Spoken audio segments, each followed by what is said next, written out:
देखिए, महामहिम राज्यपाल महोदय से आज पहली मेरी मुलाकात थी।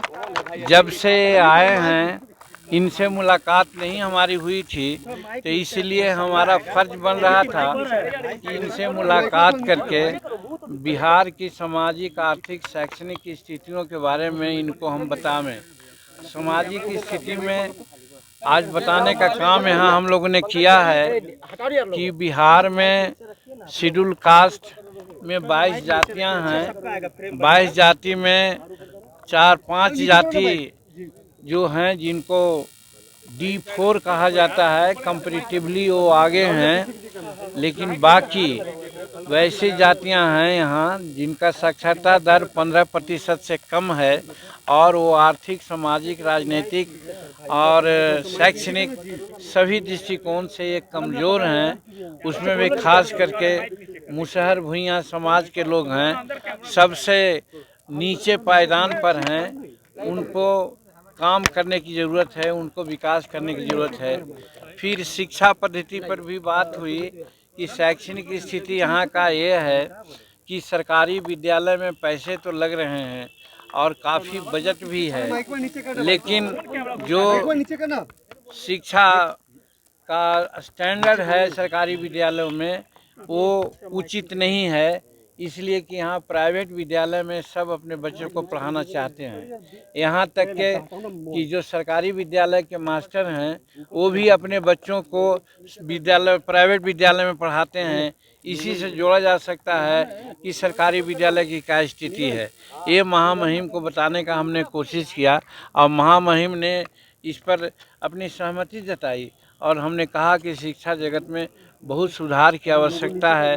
और जहाँ तक रिजर्वेशन का सवाल है, रिजर्वेशन का लाभ शेड्यूल कास्ट में ये जो जिसको महादलित कहा जाता है उनको कम मिला है और जो D4 हैं उनको कुछ ज़्यादा मिला है। इसलिए शैक्षणिक दृष्टिकोण से जो 15% तक जिनकी साक्षरता दर है उनको पढ़ाने लिखाने के साथ साथ नौकरियों में भी या अन्य विकास के कार्यों में भी तरजीह देना चाहिए।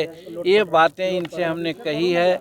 और फिर एक विद्यालय है अक्षयवट महाविद्यालय महुआ में, उसमें एक शेड्यूल कास्ट के जो हमारे प्रिंसिपल हो सकते हैं या होना है और अभी पदस्थापित हैं, लेकिन कुछ लोग नाजायज़ वो इस कॉलेज सर्विस कमीशन के आदेश और निर्देश के विरुद्ध भी जा कर के उनको हटाने का काम करना चाहते हैं।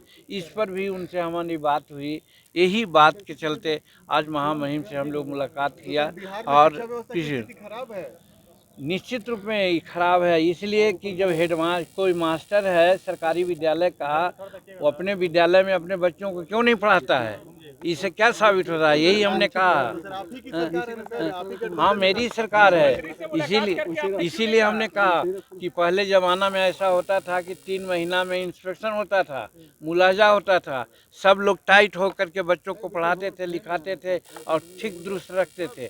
आज मुलाजा नहीं हुआ है, इस तरह का इंट्रोडक्शन होना चाहिए सर, ये हमने उनको कहा है। और हम आप लोगों के माध्यम से आज मांग भी करते हैं शिक्षा विभाग से या शिक्षा हमारे मुख्यमंत्री जी से कि वो सिस्टम लागू करें, तभी मास्टर लोग ठीक से काम कर सकेंगे। और कम से कम इतना हो कि जो शिक्षक पढ़ाते हैं जिस स्कूल में, और उस स्टैंडर्ड में अगर बच्चा उनका पढ़ता है तो अपने स्कूल में पढ़ावें बच्चों को, प्राइवेट में नहीं पढ़ावें। ऐसी व्यवस्था हो तो शिक्षा व्यवस्था ठीक हो जाए। बायोम जो है मेडिकल प्रिपरेशन का एकमात्र संस्थान, जहां है complete digital classrooms, video lectures, student tracking system, library facility and 100% result oriented rankers batch. Biome, Hinoo एवं नगरा टोली, रांची।